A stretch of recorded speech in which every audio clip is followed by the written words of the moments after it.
Somehow I haven't managed to watch this entire film all the way through yet until last night.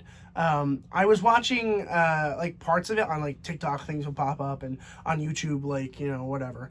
But I never saw the entire film, and holy shit, this film is it's perfect.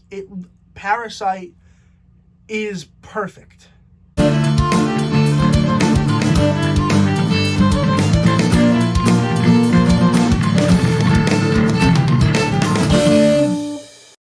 Parasite was released in 2019. It was written by Bong Joon-ho and Han Jin-won. I apologize if I pronounced those wrong. And directed by Bong Joon-ho. So, no spoilers, but this is the Best Picture winner at the Academy Awards of 2019. And essentially, it follows this family of con artists as they con art themselves into replacing this rich household's staff, basically. So like one of the people come in and they tutor, one of the persons come in and they're an art therapist, one of the people come in and they become the housekeeper, one of them comes in to be the driver. And what's key about this is that it is a poor family conning themselves into being a part of a rich family, essentially. And like what I think that some people don't recognize, and this is something that resonated with me last night after I finished watching the movie, is like it's kind of similar to Dear Evan Hansen in ways. Not the movie, don't listen to the movie, but like the play, like the musical Dear Evan Hansen, in the way that like Evan Hansen accidentally gets himself into this rich family's house, and like he becomes more comfortable and he likes it there, but always something's kind of off. This takes that idea and just makes it an extreme. It's like this very poor, living in a basement family cons their way into being in the richest house in the neighborhood. And it's just incredible. I mean, just the societal balances in this film are incredible. It's like understanding everything in this film is going to take a long time. I need to watch this film at least like 3 or 4 more times to understand even a glimpse into like everything he's trying to say. But that's the one that resonated with me the most, was like a poor person trying to make themselves rich by just conning themselves into it.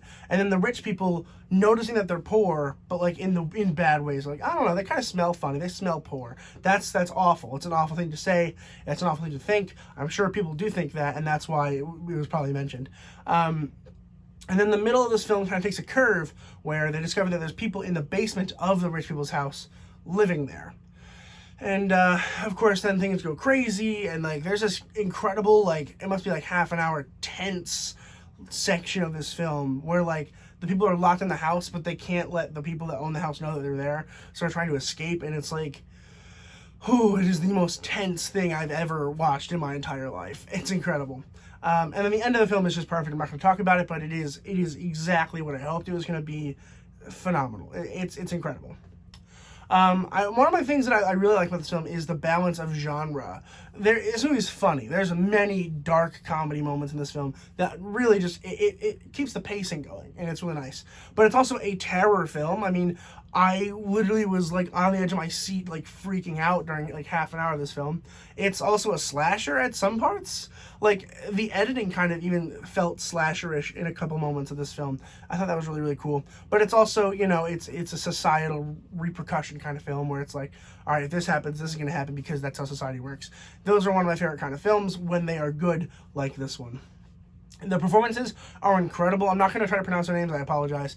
But the father of the poor family is probably my favorite performance in a film in a while. Like it's just incredible. Like really, really good. It kind of reminded me of Mark Rylance's performance in Bridge of Spies. Like it's just like subtle, but like you're like, damn, that's good. And like all the performances are stellar. I really think they are stellar. And the directing of this film is it's fantastic. I mean, he knew exactly what he's doing. He knew exactly what he wanted. It's just freaking brilliant. The editing is incredible. The way that the last shot mirrors the first shot of the film. I mean, it's incredible. And I don't want to talk about it anymore. I just want you to go watch it if you haven't. I think it's on Hulu, so you can check it out there if you want. But this movie is stellar. I didn't think I was going to love it personally. I thought it was going to be more of an Oscar bait kind of film. Not for me. I was wrong. This film is perfect. It gets an A+ from me. Have you guys seen Parasite? Let me know in the comments below what you guys thought about it. Again, I think it's on Hulu, so you can check it out there if you're interested. And please consider subscribing if you are not already. It hasn't a whole lot. We just hit 250 recently, so we're trying to get up to 300 now, so consider subscribing if you are interested. And in the description box below, you will see I have 2 links. I have one for Apple and one for Spotify. That's where me and my friend Nate have our podcast, so feel free to click that and you'll go listen to the podcast. Really, really fun podcast. We're having a great time recording it. So definitely check that out if you're interested. And as always, keep watching movies and television. Stay educated, and I'll see you guys in the next video.